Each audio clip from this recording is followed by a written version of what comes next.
black entrepreneurs stop labeling their business ventures as for the community? Fair.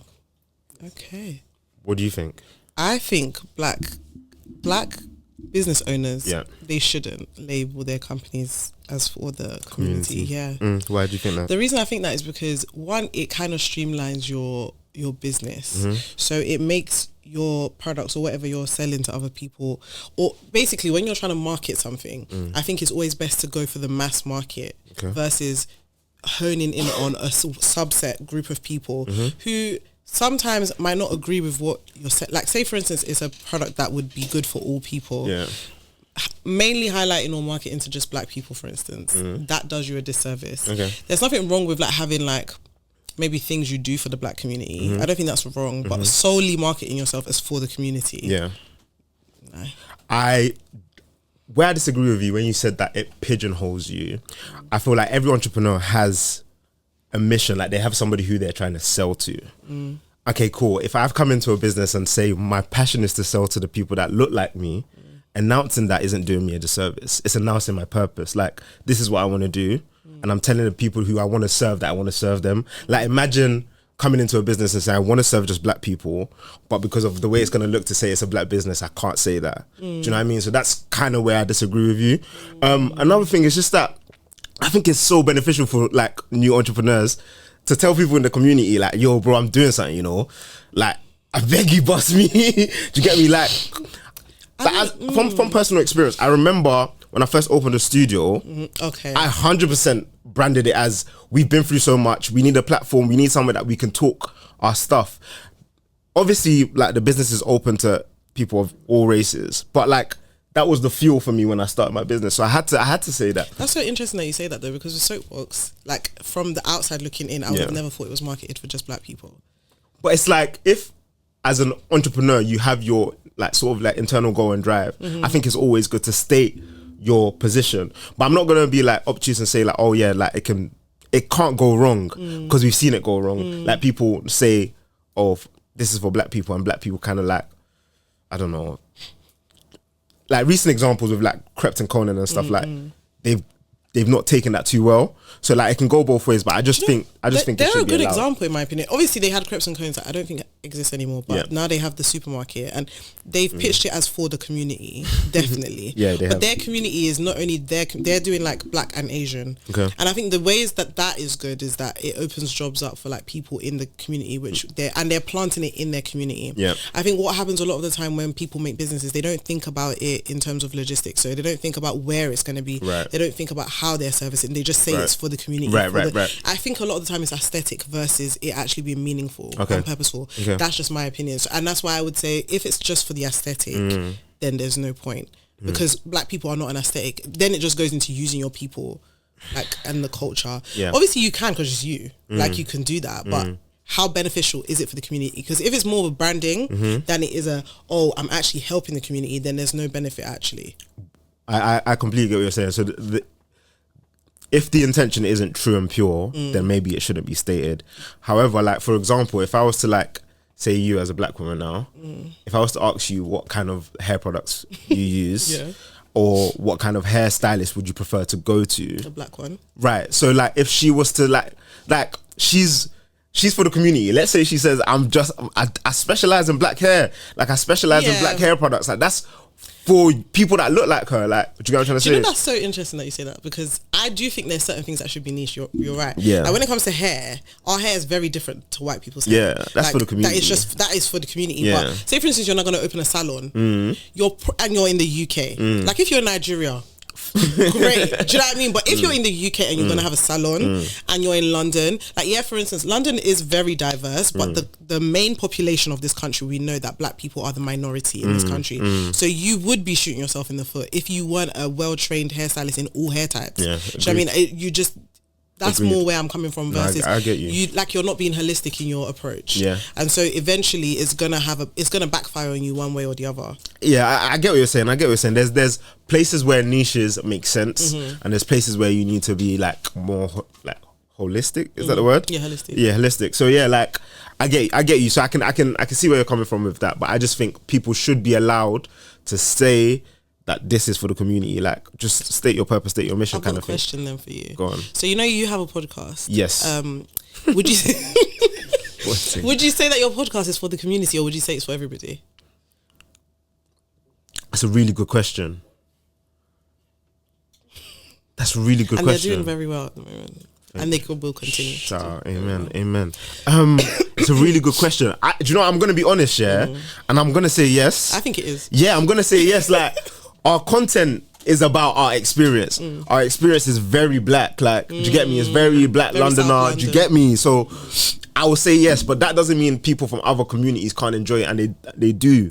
But in terms of like how it's presented, I would say it's for the culture. I wouldn't say it's intentionally, like you don't intentionally market it, but you guys are for black men from South London. It's gonna be that way. Whereas I have a podcast as well, and I don't necessarily think mine is solely just like, I think experience. if you come in, it's not automatically you see, like we're talking about black things. Yeah, but I think, for sure. I think faith is a very, like, I think the easiest thing to relate to other people of different like cultures and stuff is like faith. I think it's faith. Like when I speak to my white colleagues that are Christian, now you all automatically it's so like instant. Do you know? Because we have a common ground. I disagree. Because that's why you feel like don't you think most churches are homogenous? Like if you go to most churches, they're usually predominantly one race. They are, but I think it's because they've included too much culture. Do you get what I'm trying to say? They've included too much culture in the service. Like they speak a language, or they do, like the songs are very. Go on. You know, like with churches as well. Like if I had a kid, I'm most likely bringing my kid with me. Yeah. So if I'm black, the kid's gonna be black. Yeah. I think that's why, like, they're all homogenous. If churches took out the cultural element, this is so hypocritical because I love the Yoruba-ness of my church. But like, if churches took out the culture from the service, I think there would be more different races. 100%. No, you see that actually because I have a friend that goes to church in central London, and it's more so mixed. But then again, it's because it's like non-denominational, non-denominational church, and it's like Church of England. So more often than not, I think where you remove culture, but then does that mean that British people, anyway, not to say they don't have culture, but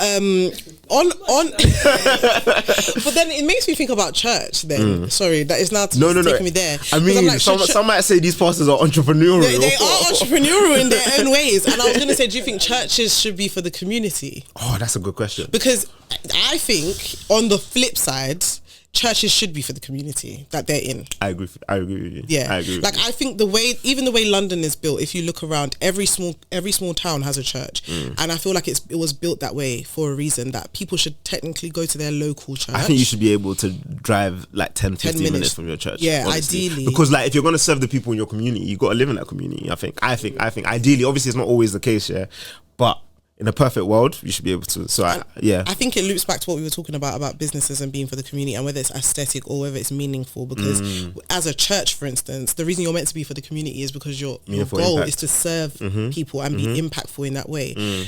And so if church is done right, it should have a very big impact on its community. But you see a lot of churches that don't even speak to their communities because they're more tailored to just the people that look like them. And I think that's what happens with black businesses, where it's self-seeking success that can sometimes not have the impact that people think it's having. So if, like, for instance, sometimes people choose to go for being for the community because it then makes them look bigger. And then makes them like almost like a god in their community. Which I don't know how. I agree with you on that actually. I think it's like, so it's like if you look at it on a timeline, at the beginning, it's really impactful. But then if you sort of pigeonhole yourself like that, there's only so many people that you can serve. Do you get what I'm trying to say? So you kind of have to branch out. So no, I hear you, but I think my sort of just final point is I just think people should be allowed to state that, especially if it's the passion that drives them. Do you get me? So that's all I'll say. That's good. I think my final point would be, you can say you're for the community, but actually be for the community. Don't just do it for aesthetics. Agreed. Men enable each other's bad behavior by failing to hold one another accountable. Do men enable each other's behavior by failing to hold each other accountable? It's not a solid yes or no for me.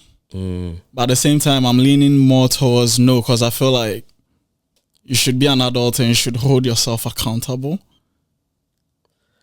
I feel like it's quite nuanced. Like, I think I'm on the side of like, I agree.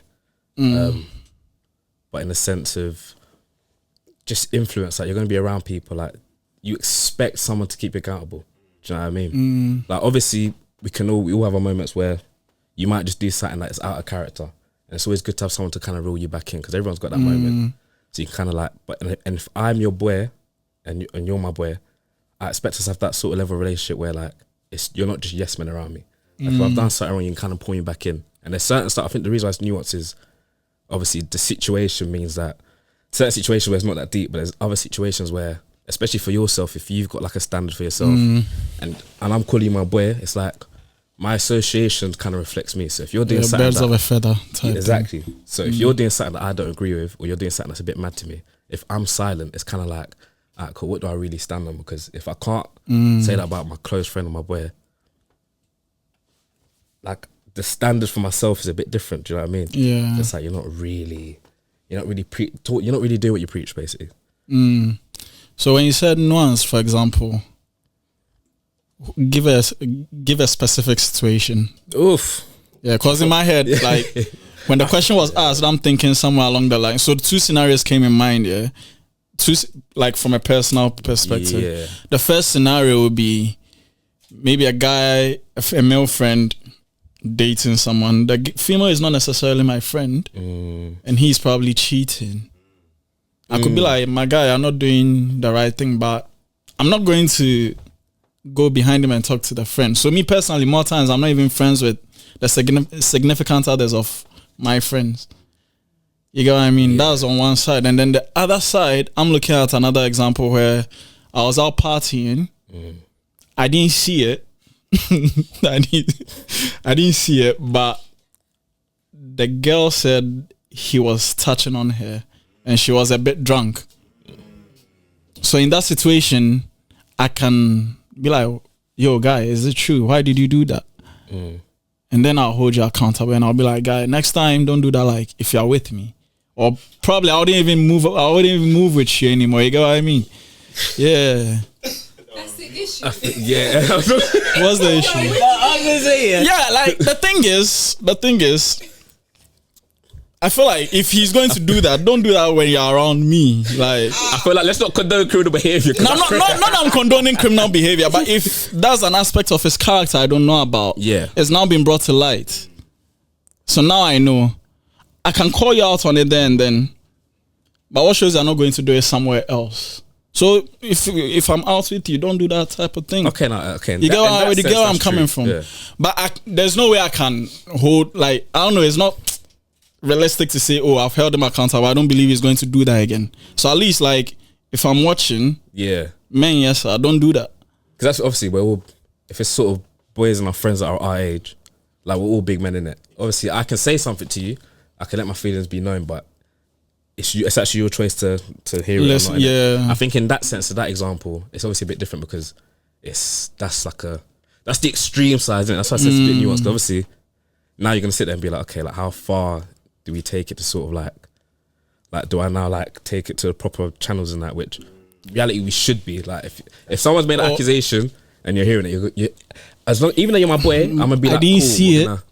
I didn't see it, but she's saying it. Yeah, it's always gonna be because even that, True, even if you see it, if I didn't see it, if I saw it, I'll probably like call him aside and be like, why are you doing that?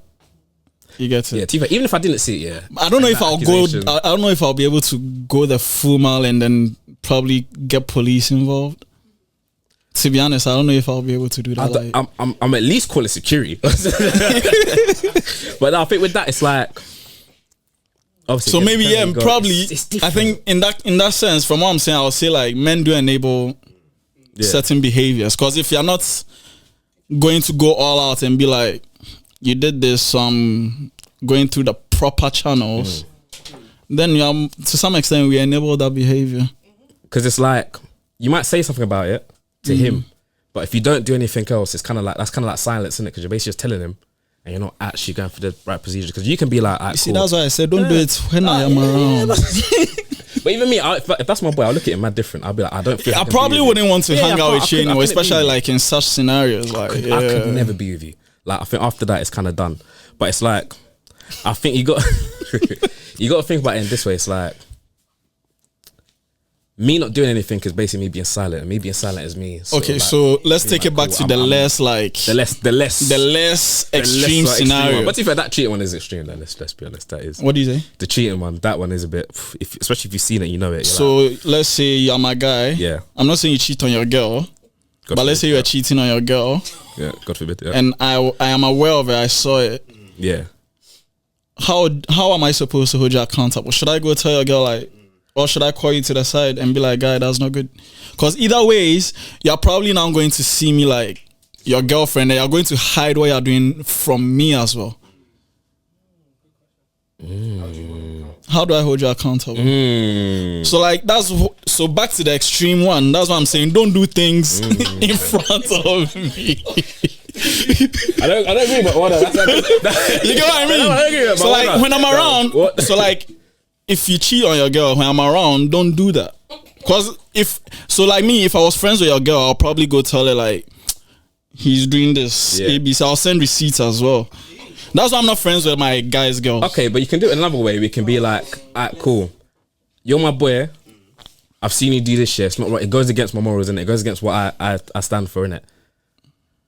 I might not go to it, sending messages and sending photos and that, because but I might just tell you like every time, like, have you told her? You might have to go that route, innit? I don't know whether everyone does that, but you might have to go to the route where you actually like. So that's when they can come to like. That's when no one does that, but that's what we should do. No, but you see, that's what we should do. Men, they don't. Bro. Exactly. So that's what we don't. So, and those who do that, that's what we should do. If it's a WhatsApp status or a Snapchat account, you're not on the private anymore, because they know you're probably going to.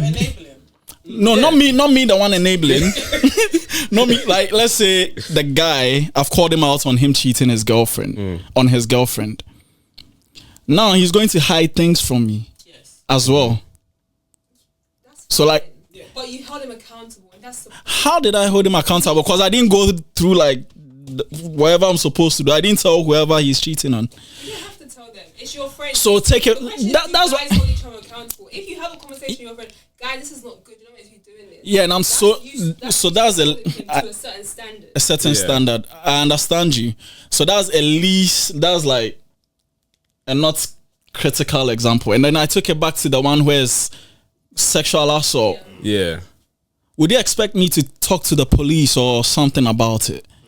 Cause I could call him to the side and talk about it, and he probably would do that again somewhere else. Would you consider it? I've held him accountable. No, the one time. You got to nip it in the bud though, because you don't know when the second time will be in it. Yeah, so the one time I saw it, what would you expect me to do to hold him accountable? Just call him aside and talking to him, or going through the full channel. You need to go through the full but you gotta. But there's a way you handle it that it's known that this is just not behavior that is acceptable. Like anywhere, whether I'm with you, whether I'm not with you, whether you're by yourself, however you are, it's just not acceptable, and it's not even funny, because I think it's not about the correct channels necessarily, because within a friendship group, that's what I say. Conversations. What are you guys' conversations around the soul? What are you guys that's where you know if men are in it. So like if conversations make it look okay. Yeah, if you kind of brush it off, innit? Yeah. Oh, ready and yes. Yeah. So that's the thing, and I think that's the whole point of this. Like, you can't let it go. Yeah, don't brush it under the rug. But obviously, like, if things happen in terms of like the way it's handled, isn't it? The procedures of it. But I'm always gonna be like, if I've let my point, if I've made my point, I've told you, like, cool, I don't want that around me. And even to be fair, but even like you look at them differently, you might approach them a certain way. Yeah. I think with that, you just gotta hope and pray that, listen, like, that's a one time, that's a blip in it. Obviously, if it happens again, that's leave that with. And to be fair, I don't think men do hold fellows accountable more times. Like, I don't. From my experiences, I think more times you just see it as like, you're your own person. You should be able to handle your business. Yeah. So yeah, I think that's what the issue is. So maybe we should do better. No, we have to do better. Yeah. and then make sure they're not doing it when we are watching. Women's friendships and bonds are inherently stronger and more supportive than men's. I feel like you have a strong opinion on this, so I'm gonna let you cook. No, it's not a strong opinion, but I do feel like women's friendships are stronger than men's friendships. Yeah. And there's like from my worldview, which is very narrow. So I'll look up the older people in my lives and looking at their friendships, like the friends my mom has had ever since I was maybe like 5, they are still around. Whereas the friends my dad had when I was younger, like some of them he has fallen out with. And if you go into it, sometimes it's like very fickle stuff. Yeah. And then when it comes to me personally as well, like when it comes to my friendships, I'm with my female friends, I'm able to discuss more deep things. Yeah, than I am able to discuss with my male friends. Yeah. And sometimes it's not cause I don't try, but it's cause like you try to talk about, let's say like I'm having a relationship problem and I want to talk to a male friend about it. They brush it off more times, or they'll be like, guy, like they wouldn't even have the time for it. I completely get where you're coming from. Like anecdotally, I would probably agree that like there's a level of depth that you can have with a female friend. I think I agree with that. But the question was like, if I think female friendships are inherently deeper and more supportive than male friendships, and I don't think that's the case. I think it's more on an individual basis, because there's women in your life that you wouldn't speak to on a deeper level. Do you get what I'm trying to say? So it can't be the fact that of their gender, it's the fact of their individual. But whether you're saying women are more likely to be that way, and there's another thing as well, like the reality of being able to speak about more things with women doesn't mean they're more supportive. It just means they're more willing and enjoy that kind of discourse. Do you get what I'm trying to say? So like, that's just like, yeah, I could speak about this with you, but is there any sort of actual real help after this? Do you get what I'm trying to say? I feel like if push came to shove and I needed real help today. With what? I don't know, like let's say I needed something to bail me out. I'm calling my boys and they will pull up, and that's support. Do you get what I'm trying to say? I'm not saying that the woman wouldn't be willing, but I feel like she potentially might be less willing, because she would see me as a man, like that's my responsibility, I'm supposed to be handling. But I can call my boy and there'll be no judgment of saving me from a financial situation, for example, or saving me from a physical situation. I know there's an element of like physicality that women don't get into, but like men show up for men sometimes. Do you get what I'm trying to say? So I feel like that whole narrative of men aren't supportive to their friends, I think that's not true. But I do hear where you're coming from when you say that women, that you can be more open, and I just think that's because sometimes men are a bit closed off. But then don't you think also like, okay, well, but I feel like women easily bond over like very little things, and then the good friendships also like come out of it. Yeah, and I completely, when I heard this question, lipstick, and that's the thing, they you know, like the you know, like they bond over like the littlest things, you know, like, oh, what shade of red is that one? I feel that's easier with boys, you know. I feel like even just like football. No, but you see, like with boys, like it has to be a genuine interest. I feel like, I'm not saying women don't genuinely have interest in things, but like when it comes to, especially when it comes to like self-care, because a lot of them do it, like a lot of them can easily like relate over it, or like maybe a piece of clothing, a piece of accessory. Like, I could care less if you're wearing a watch, unless it's like a proper like expensive watch, luxury watch. But like, so I get what you're saying. But you know how you're saying like it's easy for them to bond over things. I think it's also easy for them to fall out over like small things as well. Like the things that they bond over, like for, sorry to say, like gossiping, for example, is the thing that can lead to their friendships being broken. So like, yeah, I don't think inherently. I think it's definitely based on the individual. There's men that are supportive and you can have deep conversations with, and I think the issue is we need to allow men to be more like that. I feel like the culture has sort of told men they shouldn't be like that. So it's what you're saying, like you call your guy, it's not that he won't be interested, but we've been told as a man, what are you doing on the phone talking for like 30 minutes talking about girl for like, bro, like, it's not what we're supposed to do, so we don't do it. So I think it's changing that narrative. And if men were allowed to be more open, I think male friendships would be beautiful, bro. Like imagine the banter and like it would be amazing. But I don't know, like looking at male friendships generally, comparing it to female friendships, and this is again from my perspective, most male friends that last the longest is either because they knew them from childhood, or they bonded over business.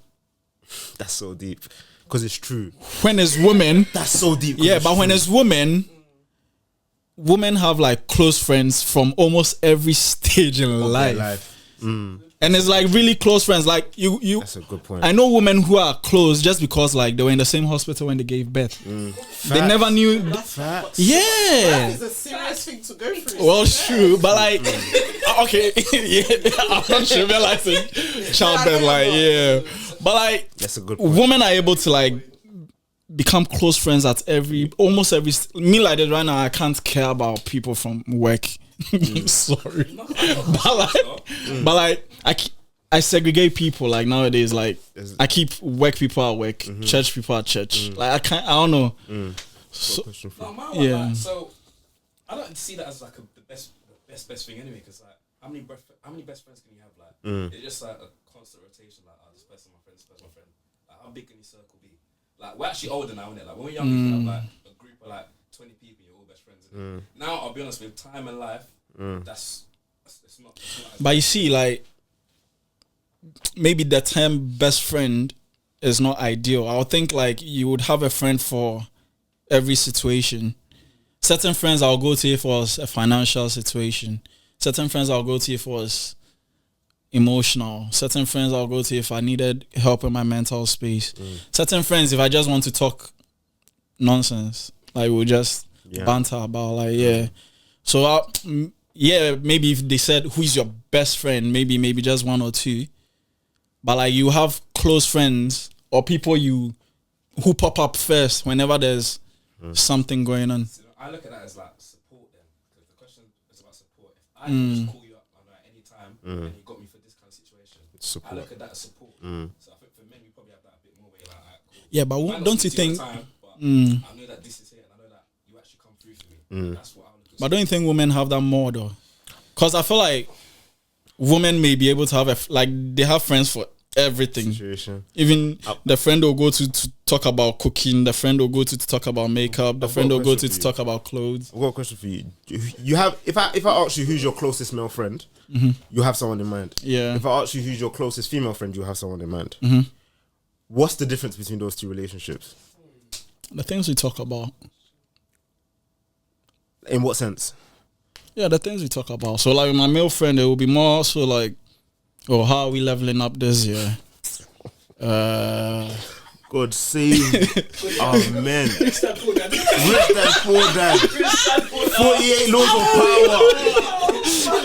The way of a superior man. Yeah, how are we leveling up? We finished chat, we done. Oh my God, I just met this girl.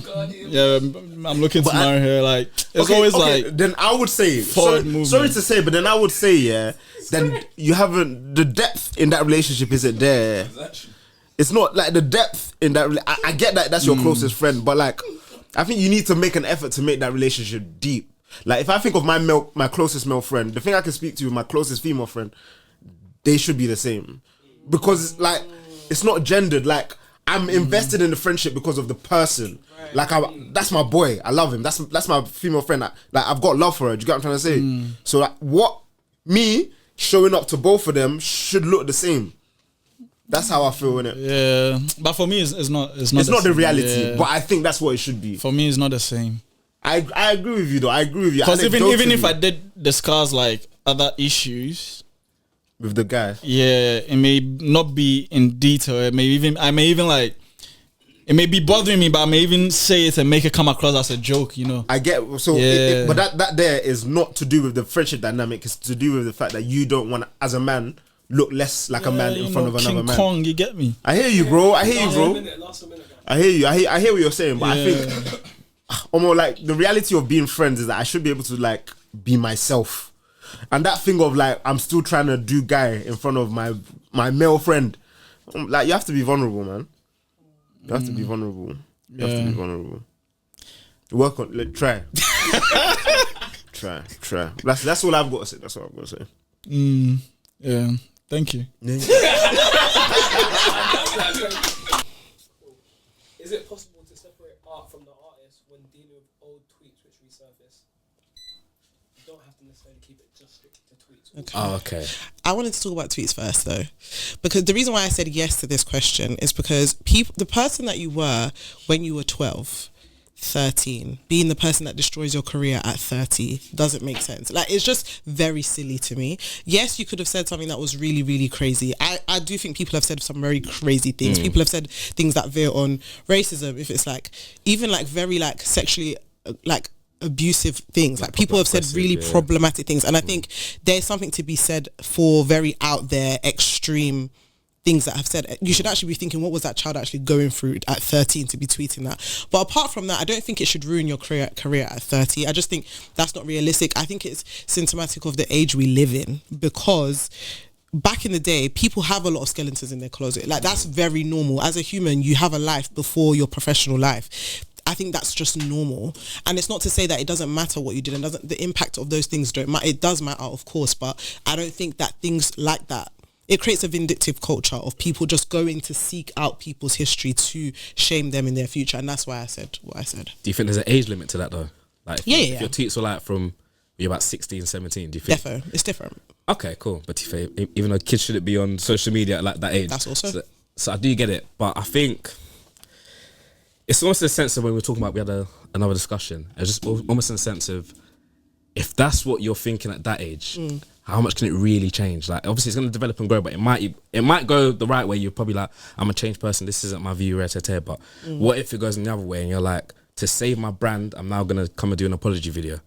And it's like, and I get it, to be fair, because I think it for some people it is unfair. Like, if you said something when you're 12 and it wasn't even that crazy, but everyone's sort of taking it the wrong way, and obviously society's changed. Like, look at like all the TV shows that you probably used to watch back in the day, like Little Britain. Even Family Guy says some crazy stuff as well. And obviously, you're like, at the time it was acceptable, but obviously now it's a bit different. It's obviously culturally it's changed. But like, there's certain stuff that obviously we're always going to be like, say racism, sexual assault stuff. That's always going to be like, that might be like that's a character flaw. So it's like, it might have just been picked up early. So I'm like, how in certain stuff like that, I'm like, how much can you really change? If you said something, I don't know, I don't want to use examples in it, to be fair, but if you said something that's like borderline, I can hear it. But if you said something that's like really, really like far, how changed are you? How changed can you really be? I think there's two sides to that. I think there's the side of a lot of people are performative online, because things that people are saying are bad now, they probably still laugh about it offline. Do you know what I mean? With their friends and at their kitchen table and, you know, everywhere else. So I don't think people are actually angry. I think it's performative outrage. So that's why for some things, like especially when it comes to stuff like Little Britain, like everybody was laughing at that show at a time. To now come and cancel people, to now come and cancel it now in retrospect is silly to me, because you were part, people were, you were all part of the people laughing. Do you know what I mean? But I do think that people have the propensity to change. Like, I think if we live in a reality where we're constantly beating people up for their past mistakes, nobody gets the chance to become a better person. Because even if you did want to become a better person and have a better set of morals and better way of looking at the world, you're not encouraged to, because people know that they're going to still be found out about things. And so you just create worse people, in my opinion. I think you create a more secretive society, and you also create less meaningful connections between people that are like public facing and their communities that they're building, because they have like the public face that they have, but then they have the real person. But what makes people more like approachable or more interesting to follow is if they're relatable. And I think that's being lost because of stuff like that. Do you know what? I agree with that. I actually do agree with that. I think you can actually allow someone to grow. You can allow artists to grow. You can allow them to develop, sort of have a new opinion, whatever. But we can't just forget what's happened. Do you know what I mean? Really? They can build. They can build and be like, alright, cool. Like Justin Bieber. Okay. Justin Bieber. Oh, I'm a Justin Bieber stan. Oh, listen. Period. Coldest guy. I'm never gonna forget what he said though. What did he say? You never remember that? Don't remember that joke? What did he say? He made a joke. How old is he? Like, can I Like maybe can I- 14, am I allowed to say it? 15? Yeah. He was like probably like 13, 14. It was like what does a chainsaw say to a black man? Oh God. And it's like run, nigga, nigga, nigga, nigga. Like I can't forget that. Oh, he said that. Oh, he said that. That's great. Yeah. He said that. See, look. Not me saying I was a stan. Like, I am still a stan. And I can listen. He's developed. He's grown. He's even changed his life, and I can appreciate that. But I'm always gonna understand that. Do you know what it is about stuff like that? And like, you're right. Stuff like that is horrible. Yeah. Like there's no world where that's okay. But then do you know what I think about stuff like that? Think about back to school, and the things people were saying on the playground and the jokes that were circulating amongst all of us when we were 12, 13, 11, and the things that you're just regurgitating out of what you're hearing and what you're seeing. I feel like that's what happens, and that's what we grew up in a social media age. So I'm not saying before people try to tear me down, I'm not saying that what he did was fine, because that's never the case, but he's allowed to grow and change, in my opinion, because that just because he did that doesn't mean today he doesn't respect black people. That's true. Do you know what I mean? Okay. So I want to ask you, like, do you believe people have the ability to learn and grow? Yes, but I still Especially think in the face of assimilating new information. yes, no, I do, but I still do think that with every action Comes a reaction. there's a reaction. I've got a question. So there's got to be consequences to what you've done. Obviously, I actually don't believe someone should be like ostracizing their whole thing like Daniel Caesar. I don't think stuff like that should be happening. But I don't even know what happened to him. But but I've got a question on that then. So what should happen then? Since you're saying there should be consequences, so now I'm 30 and a tweet came out about me. What should happen to me then? What do you do? What's your in this aspect? Maybe. So I think this happens to black girls a lot. Colorism could never be me, but colorism. You love that. Huh? Yeah. Say it was a colorism thing. I was being horrible to, and I'm obviously dark skinned, but I'm saying horrible things about dark skinned women. What should happen to me now? To be fair, I was gonna in my head it's like maybe like certain brand deals and things like that. I don't think you should be strict off, but there's got to be like a to be fair, now it goes back to you're gonna do like an apology video, and sometimes it just doesn't seem genuine. But maybe you actually do like make active changes behind the scenes. You actually might do something that's sort of productive in a way you're like, like cool, I actually understand what I've done. Maybe even try to not brush it under the table. Like, So I should come and talk about it. Maybe. See, I think that's performative though. The only reason I think that is because, say I was 13 when I tweeted that and now I'm 30. A lot of life has happened. I might have even forgotten that I tweeted that. And it's not to say that I didn't hold those like opinions then, but I don't, like my content might even be reflective of the fact that I've changed as a person. So do I need to now come and address the tweets? Okay, to be fair, I think if your content, if it's that example and your content is actually like showing progression, then I think in that sense people can tell that alright, cool, I've actually like my mindset from that has changed, and obviously I was 30, so it's like cool. That even might be a good example for you people, because it's like alright, cool, there's a bit of growth, so it's like alright, cool, I've changed, that's not me. But maybe even if that's the case, if that's your brand, you actually have to address it a little bit. You have to maybe go into a bit more detail, just because it's like alright, cool, like that was my past, this is my new thing, I'm just gonna forget like it ever happened. But you can even be like alright, cool, that's how I started off, and then this happened, that happened, explain it a bit more. But then that becomes like a never-ending cycle, because then how many things should you come and address then? So say for instance now you're a footballer, and so should everything that you've done that's bad that could potentially now make you look bad in the press, should it be something now you come and do a press junket and tell everybody, look, when I was 15 I did this, when I was 12 I did this, when I was 16 I did this, and it's almost like retroactively trying to protect yourself. Like that's what you create, and I don't think that's realistic. I think if you do it once, if you're a footballer and you have a presser, you're like, alright, cool, this is what's happened. This is. Should you come and say it before people find out?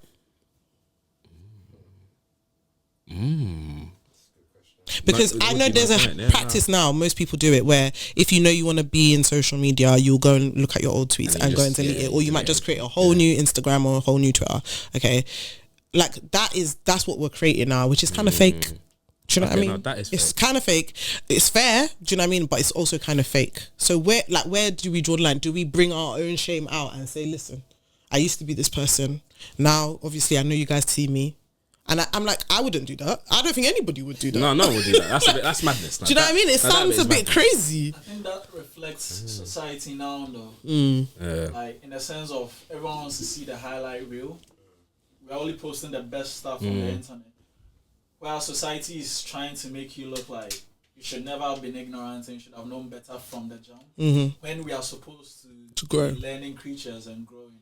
So maybe that's a society issue where we cancel too quickly. 100%. So maybe like everyone you can have that moment, and there's like a consequence to that moment. But our initial thing isn't to cancel it. Obviously, we might not forget it. So in terms of like separating the person from the art, it's like cool. That's just a moment in your story. Yeah. But we're not going to be like cool. Maybe the consequences might look a bit different if society was a bit different. But to be fair, we're in a society now where everything. We're too fickle, basically. And I think just to clarify, if these things are coming out as an adult, they should be dealt with appropriately. But I'm saying this is different if you're a child and now you're an adult and they're looking to your childhood to try and disgrace you now. I think that's crazy. But if these things are coming out as you when you were an adult, like they should be dealt with. Like no one's saying that. So. But when you say an adult, tweets could come out when the person was 21. That's an adult. That's what then now he's 28. In a 7-year period, you can still grow, but you're an adult, so I think you can still be held accountable for that. 21, you should have known better. Yeah. Even something something I said 7 years ago. Yeah, because your mind changes on stuff every day, so I hear what you're saying. Yeah, but I don't know. I think as an adult, it's different because you have more. You're able to reason. Your rationale is better. I think the issue is we don't know how to hold people accountable. Like hold people to the consequence of their actions. That they've done in the past. Like there's no real effective way of doing it. There's none. Especially because we do it as a community when that's not how these things should be. Like we're doing it on social media. Yeah.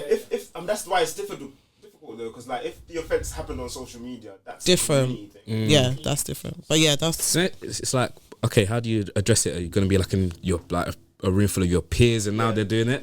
And someone's going to be like, he's enabling him. So now it comes to that. Literally. Like, hey, they probably did it with R. Kelly in it, but you see how he went. So now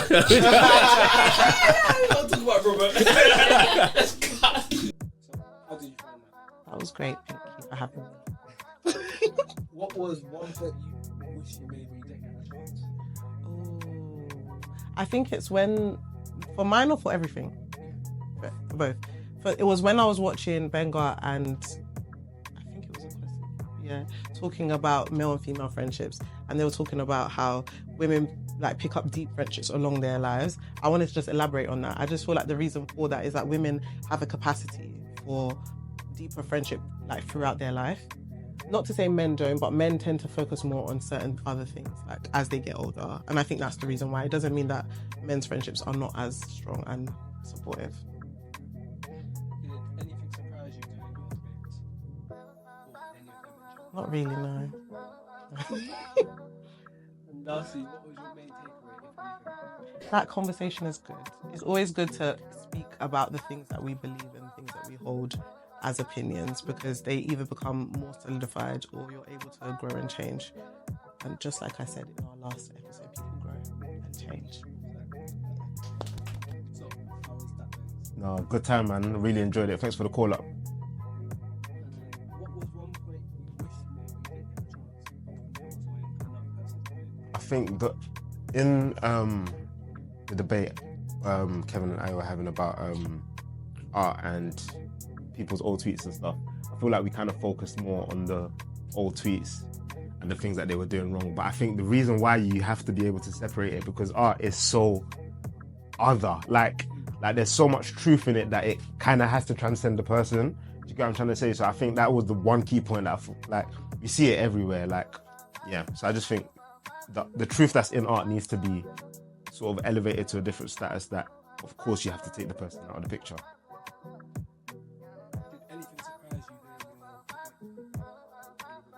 To be fair, I think I kind of started to understand where I was coming from in terms of the sort of like the black for the community kind of thing.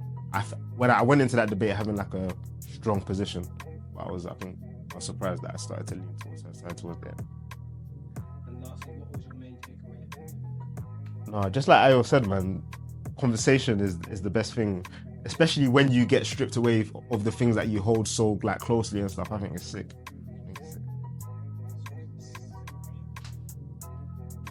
So, how was that? It was good. It was enjoyable. Learned a lot of Yeah, it was enlightening.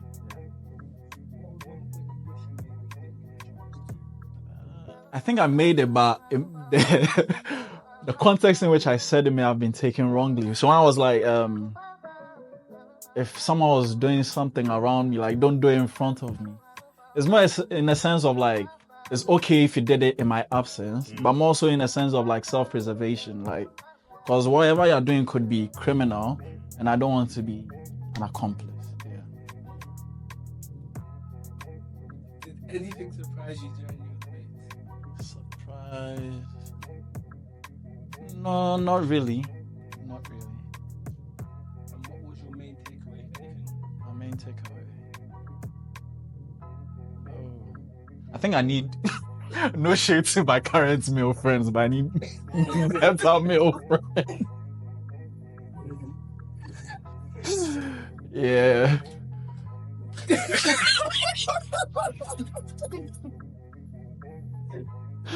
Yeah, that would be my main takeaway. Yo, but no, it was good. No, it was proper good. Good way to spend my Monday, meet some new people, and have a good conversation. So yeah, appreciate it. What was one point you wish you maybe didn't get the chance to?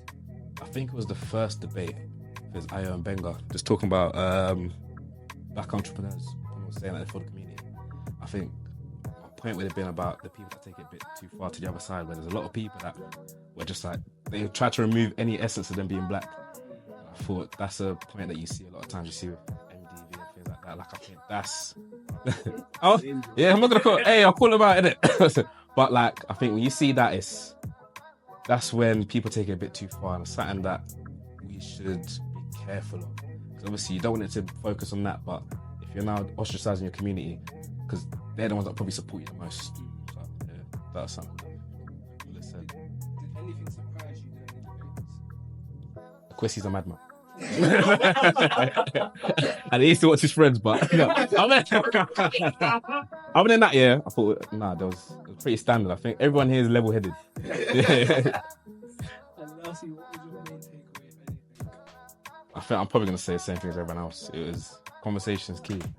I think even the ability to change your mind, even like during an argument or discussion, just like, don't fixate on your opinion. It's wider than that. It's more nuanced than that. So yeah, that's it. Cut!